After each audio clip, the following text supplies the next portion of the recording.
Hello and welcome to a new video for AZ-900 preparation. This is episode number 20, and if you haven't watched the previous video, you can refer our playlist.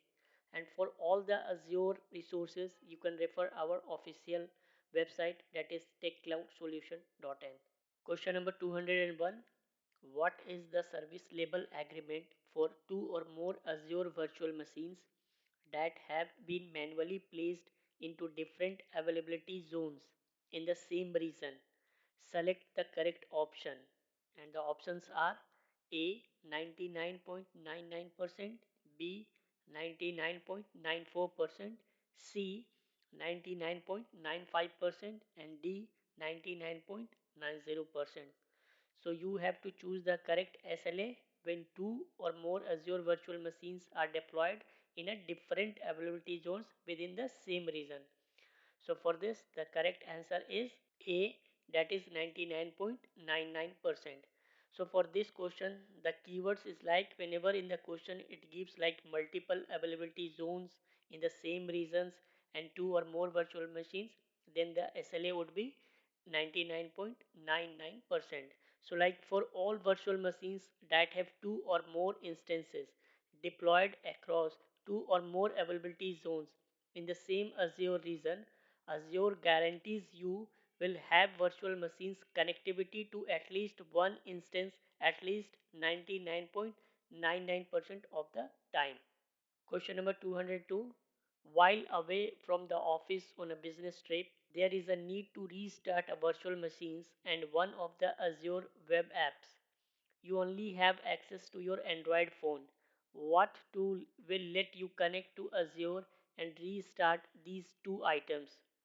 And the options are A. Azure mobile app, B. Azure CLI, C. Azure PowerShell, and D. Azure Bash. So for this, the correct answer is A, that is Azure mobile app. So basically, Azure mobile app keeps you connected to your Azure resources anytime and anywhere. While it's technically possible to open the Azure portal in your browser on your phone, it is not a better option than using the mobile app. You can also run ad hoc Azure CLI or PowerShell commands from the Azure mobile app. And like other options, that is Azure CLI, PowerShell, and Bash, are not correct as you can't use these tools from mobile devices without Azure mobile app. Question number 203. What types of DDoS protection services does Azure provide? Select two correct options, and the options are A. Basic, B. Premium, C. Advanced, D. Standard, E. Developer. So Azure provide two types of DDoS protection, that is basics and standard. So basics is by default you will get, but for standard you have to pay the amount. So DDoS attacks attempt to overwhelm and exhaust an application resources, making the application slow or unresponsive to legitimate users. Azure DDoS protection provide basic and standard service plan. So other options are not correct as DDoS does not provide developer advanced and premium service option. Question number 204. You need to process message from a queue, parse them by using some existing imperative logic written in Java, and then send them to a third party API. Which serverless option should you choose? And the options are A. Azure Functions, B. Azure App Service, C. Azure Logic Apps, and D. Azure Kubernetes Service. So for this, you have to choose a serverless function. So the correct answer is Azure Function. So Azure Functions is the correct choice here because you can use existing Java code with minimal modification. Azure Function is a serverless implementation, provides a runtime environment to execute code written in any language the user is comfortable. Now the other options are not correct as like Azure Logic Apps, because Azure Logic Apps could be used to parse a message contents, but in this case you already have Java code for this purpose. Now the next option, Azure App Service. So with app services, you need to deploy code on VMs which require more resources, effort and cost to solve this problem. Now the last option, that is Azure Kubernetes Service. So Kubernetes is open source orchestration software for deploying, managing and scaling containers. You can deploy your code in a container and manage it by Kubernetes. But this is a huge effort to solve this problem, which can be easily solved with Azure Function. Question number 205. Which of the following are the most common uses of hybrid clouds? Select two correct options. And the options are A. Virtualization, B. High availability, C. Cloud migration, and D. Government agencies. So the common uses of hybrid clouds as per the given option is B. High availability and C. Cloud migration. So cloud migration is the correct use of the hybrid cloud, as you will need to manage private cloud until the migration is completed on the public cloud. So you will need to manage public cloud and private data center during the migration phase. Now high availability can be achieved with a hybrid cloud by hosting application in private and public cloud, reducing the risk of failures. Question number 206. Which one of the following approaches would be the most efficient way to ensure that a naming convention is followed across a subscription? Select the correct options. And the options are A. Create a policy with the naming requirements and assign it to the scope of the subscription. B. Send out an email with the details of the naming convention and hope it is followed. C. Give all other users read only access to the subscription. Have all requests to create resource sent back to you so the names can be reviewed while assigned to resources, and then create them. And D. Use Azure Lock. So in this question you have to follow a naming convention across a subscription. So the correct option is A, that is create a policy with the naming requirements and assign it to the scope of the subscription. So Azure policy helps you to enforce rules at the resource group or subscription level. You can create a policy to validate the naming requirement and apply this policy on subscription. All resources created under the subscription will be checked if the policy rule is fulfilled or not to enforce the users to follow the naming convention. Now look at why other options are not correct. So option B, that is send out an email with the details of the naming convention and hope it is followed, is incorrect, as this will not enforce the users to follow the naming convention. Now next option, that is give all the users read only access to the subscription. Have all requests to create resources sent back to you so the names can be reviewed while assigned to resources and then recreate them, is incorrect, as you will become a bottleneck as all requests will come to you. And the last option, that is use Azure Lock. So Azure Lock allows locking Azure resources like subscription, resource group or other resources to prevent other users in your organization from accidentally deleting or modifying critically resources.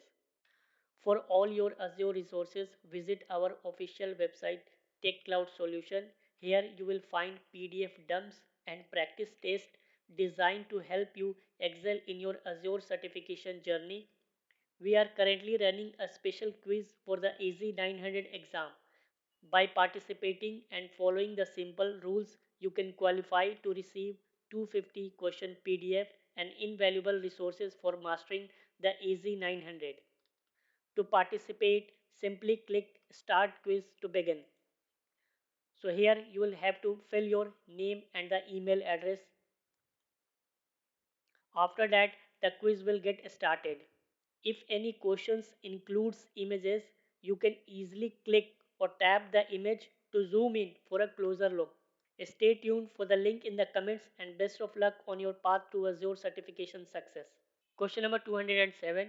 Your company has 10 offices. You plan to generate several billing reports from the Azure portal.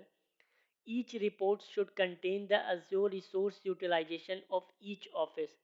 Which Azure Resource Manager feature should you use before you generate the reports? And the options are A. Logs, B. Templates, C. Policies, and D. Tags. So the correct answer is D. Tags. So tags are used to logically organize Azure resources, resource groups, and subscription into a taxonomy. You can apply the office name city and the value Sydney to all the resources in production. These tags can be used to generate billing reports per office basis from the Azure portal.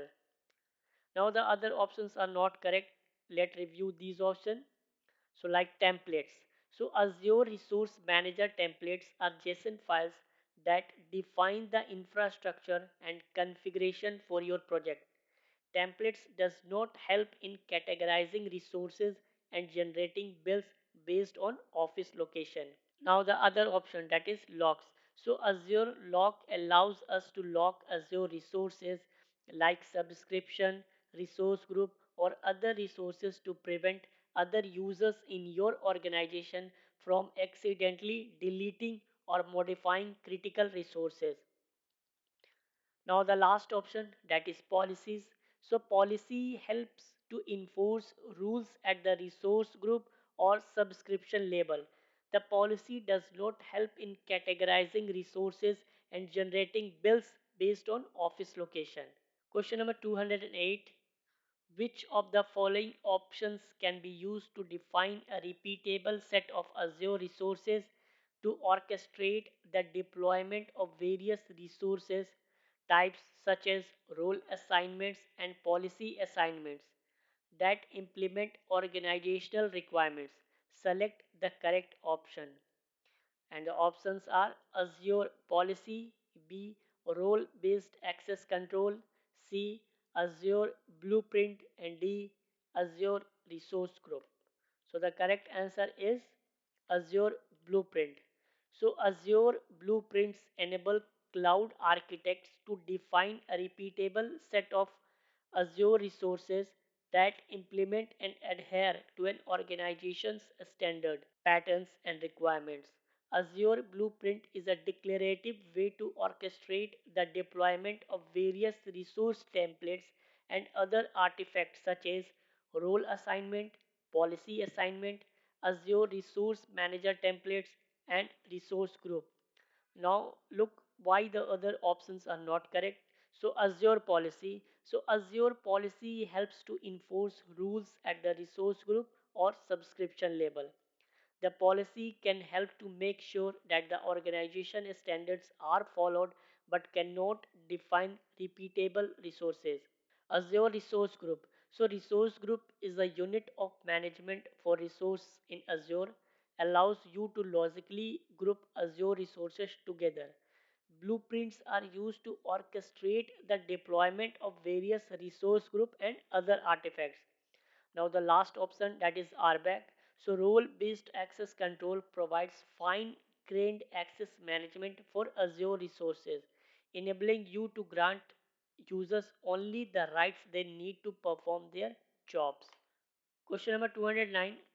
Which of the following statement is not correct for the Azure Monitor service? And the options are A. You can use Azure Monitor to monitor resources across multiple Azure subscription. B. Azure Monitor can send alerts to Azure Active Directory security groups. C. You can configure the Azure Active Directory activity logs to appear in Azure Monitor. D. Azure Monitor can monitor both cloud and on-premise environment. E. You can create alerts from Azure Monitor. And F. Azure Monitor can trigger alerts based on data in an Azure Log Analytics workspace. So in these statements, you have to choose that is not correct for the Azure Monitor services. So the correct answer is B, that is Azure Monitor can send alerts to Azure Active Directory security groups. So while Azure monitors can send alerts to various recipients, including email addresses, phone numbers, and Azure service bus queues, it cannot directly send alerts to Azure Active Directory security groups. To send alerts to security groups, you would typically need to configure a webhook or automation to forward the alerts from Azure Monitor to a service that can send notification to the desired security groups. Question number 210. Your company has an Azure subscription that contains the following unused resources, that is 20 users account in Microsoft Intra ID, 5 groups in Microsoft Intra ID, 10 public IP addresses, 10 network interfaces, and 10 virtual machines. Which options you will select to reduce the Azure cost for the company?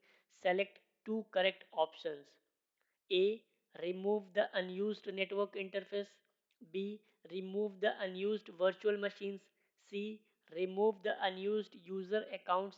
And D. Remove the unused public IP address. So in the questions there are few resources which are unused and you have to choose, like by removing which resources you can reduce the Azure cost. So the correct answer is B. Remove the unused virtual machines, and D. Remove the unused public IP address. So public IPs and virtual machines incur a cost in Azure. So removing unused public IPs or virtual machines will help you to save cost.